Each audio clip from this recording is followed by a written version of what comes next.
गतकाली केंद्र सरकार तांकर यूनियन कैबिनेट रे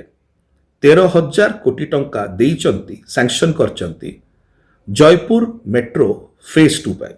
जहाँकि राजस्थान रे अछि एवं एथिपाई केंद्र सरकार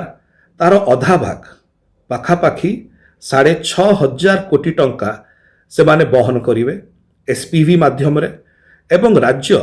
राजस्थान रो सरकार 6,500 कोटी करिवे। भल कथा सुंदर कथा एतरे किछि खराब नाही किंतु अपर पक्ष रे ओडिसा रो जो मेट्रो प्रोजेक्ट रही जहाँकि भुवनेश्वर कटक खोर्धा पुरी रो जो प्रोजेक्ट थिला जहाँ तत्कालीन मुख्यमंत्री आमर नेता श्री नवीन पट्टनायक महोदय चिंता करथिले कार्य आरंभ करथिले तार टोटाल खर्च थिला सेते बेले 2024 रे 6,255 कोटी। जदि जयपुर रो जो मॉडल अछि जयपुर रो मेट्रो मॉडल अछि सेटा को धरि दिया जाए कि केंद्र सरकार अधा एवं राज्य सरकार अधा बहन करिवे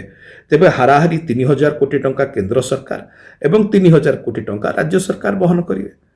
जदि जयपुर रे राजस्थान रे मेट्रो पाई केंद्र सरकार 6,500 कोटी टंका खर्च करि पारुचंती निज आडू ताले एठी ओडिसा रे जोठी डबल इंजिन सरकार अछि से जगह 3,000 कोटी टंका खर्च करियार कोन असुविधा अछि। एथिपाई बड़ प्रश्न होचे जो राज्य ओडिसा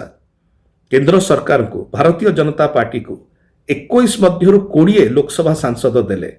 220 सांसद जगह 240 सांसद हैला केंद्र सरकार कर एनडीए सरकार कर से जगह रे जदि राजस्थान को 6,500 कोटी टंका केंद्र सरकार दौचंती मेट्रो पाई ताले ओडिसा को 3,000 कोटी टंका दबार असुविधा कोठी रहउची। सेतिपाई मु दाबी पत्र गोटे पठेइछि माननीय मुख्यमंत्री ओडिसार श्री मोहन चरण माझी महोदय को एवं एही दाबी रे मु कहिछि